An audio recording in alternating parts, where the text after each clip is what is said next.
What do the conflict in the Middle East and the Nashville Pilgrimage Music Festival have in common? Anybody? Well, other than the fact that both can be considered active war zones, not a lot. That's not to say that they don't have anything in common, however. Andrew Hosier Byrne, or Hosier for short, headlined the 2024 Nashville Pilgrimage Music Festival, and the conflict in the Middle East is one that is primarily colonial in nature, and Hosier has a lot to say about colonialism.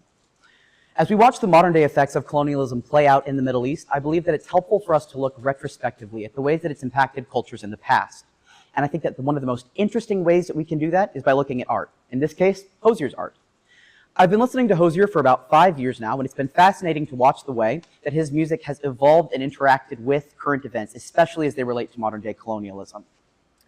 Hosier is Irish, and he takes inspiration from the plight of the Irish people for a lot of his music. And as a result, his music is, at its core, anti-colonial. I have 3 points I'd like to get through today. First is a very, very brief history of the British colonization of Ireland. Second, I'd like to look at how Hosier represents a loss of religion through his song Foreigner's God off of his 2014 self-titled album. And finally, I'd like to look at how he represents a loss of language from his 2023 Unreal on Earth album with his song Butchered Tongue. Moving forward, I believe that it's important that we have an accurate scope and understanding of the British colonization of Ireland and why it's still pertinent. According to a 2023 article published by the Trinity College of Dublin, the British first landed in Ireland in 1169. That means that this conflict has been going on for around a millennium now. From the initial landing, the British used a variety of brutal tactics to attempt and subdue the indigenous population. Tactics including the Irish potato famine. Now, the funny thing about the Irish potato famine is that it isn't a famine in the sense that we generally think of one. The British just have an incredible PR team. It isn't a famine in the sense that it was caused by a drought or a blight of insects. No, it was caused by the British taking the food that the indigenous population was growing and exporting it back to the United Kingdom to feed their own people. In addition, they used it to feed the British troops that were oppressing the Irish people that were growing the food.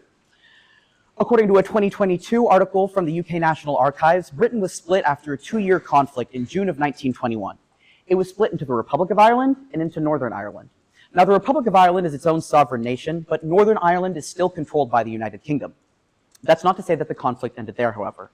According to a 2024 article from Britannica, there was a period of time from 1968 to 1998 called the Troubles. Now, the Troubles were a period of conflict characterized primarily by Irish nationalism and a desire from the Irish people that all of Ireland be free, not just the Republic of Ireland. I bring this up to make the point that there are people under the age of 40 who are still deeply impacted by the consequences of the British colonization of Ireland. Now that we have a rudimentary understanding of the British colonization of Ireland, I'd like to look at the way that Hosier has represented it through his discography. Starting with his 2014 self-titled album, he has a song called Foreigner's God, in which he sings, "She moved with shameless wonder, the perfect creature rarely seen, till some liar brought the thunder when the land was godless and free." He goes on to sing at the end of each chorus, screaming the name of the foreigner's God, the purest expression of grief. According to his 2014 track-by-track YouTube interview, Hosier says that the full meaning of the song is difficult to verbalize, but that it's about feeling alienated from your own culture, which is a direct consequence of colonialism. Another popular interpretation of the song is that it's about the loss of progressive pagan sexual values. According to Manda Scott, in an article published in 2024, there's a correspondence between the wife of a Roman emperor and a Celtic woman. Now, the Romans and the Celts are ancestors of the British and the Irish, respectively, meaning that these populations do predate the conflict. However, given that their descendants are the primary populations involved, I believe that this correspondence is still relevant to the way that we examine the clash of cultures. The Celtic woman writes, "We Celtic women obey the demands of nature in a more moral way than do the women of Rome. We consort openly with the best of men. You allow yourselves to be debauched in secret by the vilest." As we can see, this is a much more fluid and open understanding of human sexuality than the strict sexual ethics imposed on the people of Ireland by the British through the lens of Christianity.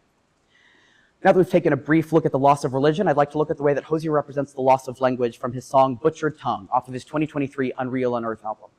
I believe that it's important that we pause to take a moment and recognize that from his initial album release all the way up until his latest, he has been singing about the plight of the Irish people.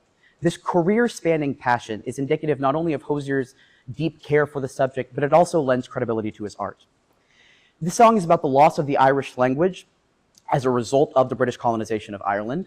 According to a 2017 article published from the Discover Society archive, the British actually actively sought to stamp out the Irish language, as they said that it was the root of the Irish's backwards ways.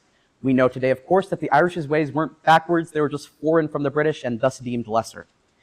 The archive states that today's Irish language movement seeks to reclaim and reestablish the public relationship with Irish, and by placing it in the context of the history of colonialism, to restore the language to its place at the heart of Irish and Northern Irish society.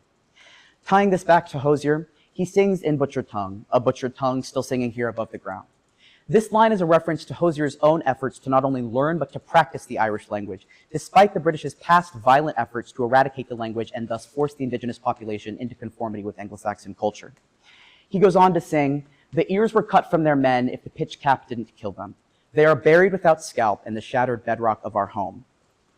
According to an article published by the Irish League News, this is a reference to the British practice of pitch capping, which was used primarily during the 1798 Irish Rebellion. Pitch capping is when British soldiers would take suspected Irish rebels and pour boiling tar onto their heads.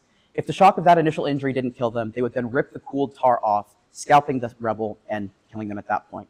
Now, Hosier doesn't just reference this brutal tactic of torture in a way to jar the audience or for shock value. He does it to reference the cultural and physical trauma suffered by the Irish at the hands of the British in an effort to eradicate their culture. So what? All of this is interesting in theory, but unless we can apply it to the way that we live our day-to-day lives, it ultimately just stops at being theory. We can take the way that Hosier expresses the plight of the Irish people and apply it to spaces that are yet to be decolonized. Gaza and the West Bank, the American-dominated culture of Hawaii, and the Ukrainian-Russian conflict are all situations that have the possibility to devolve into a loss of culture akin to the Irish at the hands of the British, unless we speak out against it. By taking accountability for the ways that we are complicit in colonialism and the ways that we benefit from it, we can hopefully prevent the further imposition of foreign gods and butchered tongues.